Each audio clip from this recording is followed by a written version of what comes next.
Anyway, since I made a video, we made some upgrades. Got the Iron Man winch bumper with the winch, light bar, some other little knickknacks here and there. But anyway, let me get this thing turned around.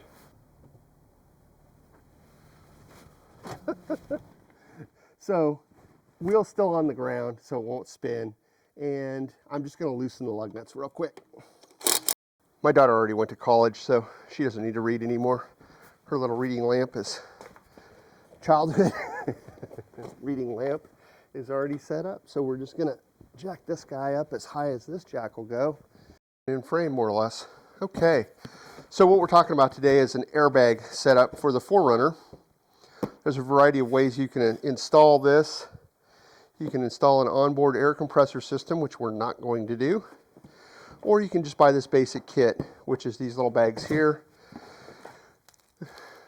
Looks like a just regular kind of standard polyurethane air tube. These guys, which have just a little fitting on them. Got a little package of hardware. I've taken this out before, so I kind of know what's going on.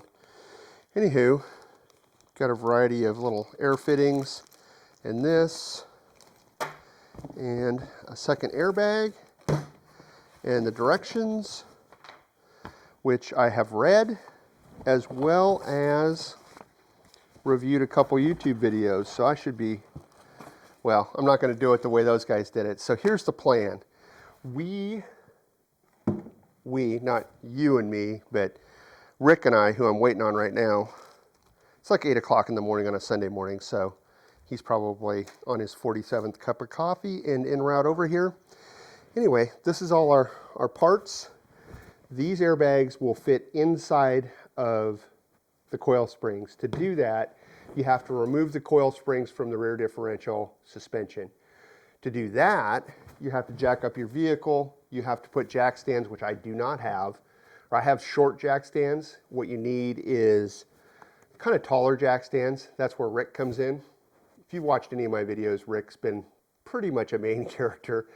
Anyway, he is also a mechanic and will provide hopefully some comedic commentary as I try to do this little operation, or with his assistance, which is to jack this guy back up. You've got professional mechanic oversight at this point, so yeah, you know, yeah. that's When's he gonna get here? Yeah. Get the weight on the jack stands before my wife's super duper 4Runner gets irreparably harmed. So you're saying a 16? Let's see, the bottom is probably a 17. Okay. Whoops. Or 11/16 is pretty close. Yeah, we've got all that. Okay. That's right. Super duper. You're fancy now. You got toolbox and everything. Yeah. Not like the old days. Yeah. Let me get this sack of rust, and we'll dig around in the bottom. All right. Only the finest in this shed. Got the Pittsburgh. Is that good enough? I can get a bigger one. I think it'll work. I just need to. And you said a what size open end? A 12 and a 14, I think. No, I mean, can you get like if I have a ratcheting open end? Ratcheting open end would work, yeah. Here you go.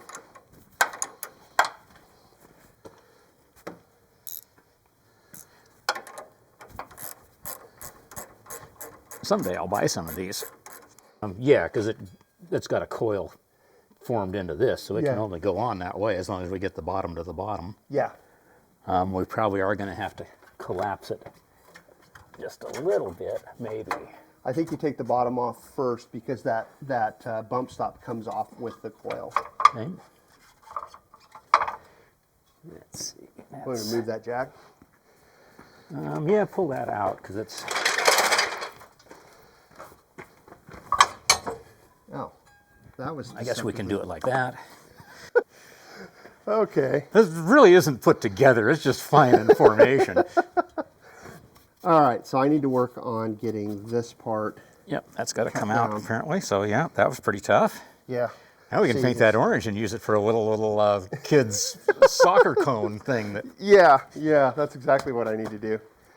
Yeah. This Yeah. will go into that. Yeah. like that.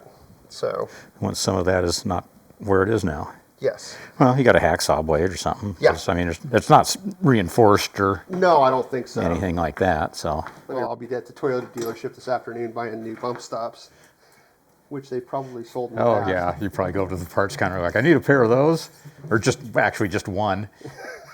Be like, oh, you putting the airbags on? Well, not anymore today. I was. Yeah. All right.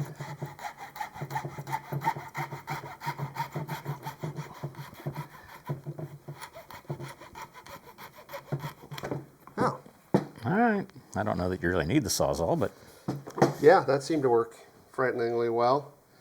yep, you're good there. No, wait a second. Do I need to feed this through the top of the, what's at the top of the, where the coil goes? Pretty sure it's a car. Yeah, thanks. It's like, do we need to pre-feed this line in there and do this down there? I think we can rig it up that way, and then we can run the line up through the hole and Okay. out that Yeah, way. that makes it looks sense. like. So, if this goes like that, then we'll put this guy on here, like so. Let me just release that for a second. Yep. Let me get her so I can push this on. All right. Yeah, it's probably defective. That went on pretty easy. Yeah. Yeah, I'll spend the next week trying to troubleshoot where it's leaking from. Yeah, it seems pretty darn secure. Yeah. And that seems like it's going to fit just like that. Yeah. And then, how much of this line do you think we need?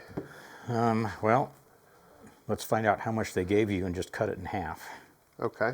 Because we can always shorten it when we get to the bumper, but I don't want to try and make a measurement crawling around under things and Yeah.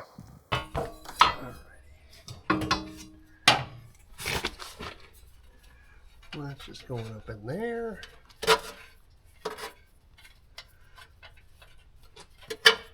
Finished product in all its glory. Except you can't see it because I've got the light behind it. Anyway, that's the little trailer hitch thing. Should be pretty easy to access and up and out of the way. So you can see the airlines are routed up along the frame in front of the exhaust. Got the little T back there. And now we just need to do some testing. I don't know what that entails, but I guess we'll figure it out. tires back on would be a good start. All right, that part works. And got my little air chuck under here. And we'll see.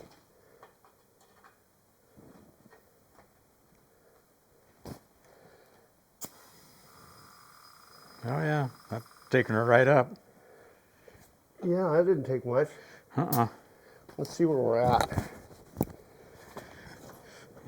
See how much your ride quality deteriorates. Oh, that's right up to 40 pounds. Yeah. By the way, the directions say to go to 30 pounds, so it doesn't take nearly the volume of air I anticipated. Yeah, that's a pretty small container. We got done. We did it in about 2.5 hours. Obviously, I had the benefit of Tom Sawyering my friend Rick into doing most of the hard stuff on the install. But it's doable. Unlike when I started the video, we did not use any specialized tools. We used like a 12 and a 17 millimeter wrench. A ratcheting open end wrench would be handy for the I think it was the top of the sway bar needed that. But anyway, it's totally doable. Someday I'll we buy used some a pry of these. bar, just like a 2-foot one of these guys. We did mess up. I hadn't read the directions properly. There is the top plate that has the bump stop that you're going to cut off, which is this right here, and you're going to cut that off.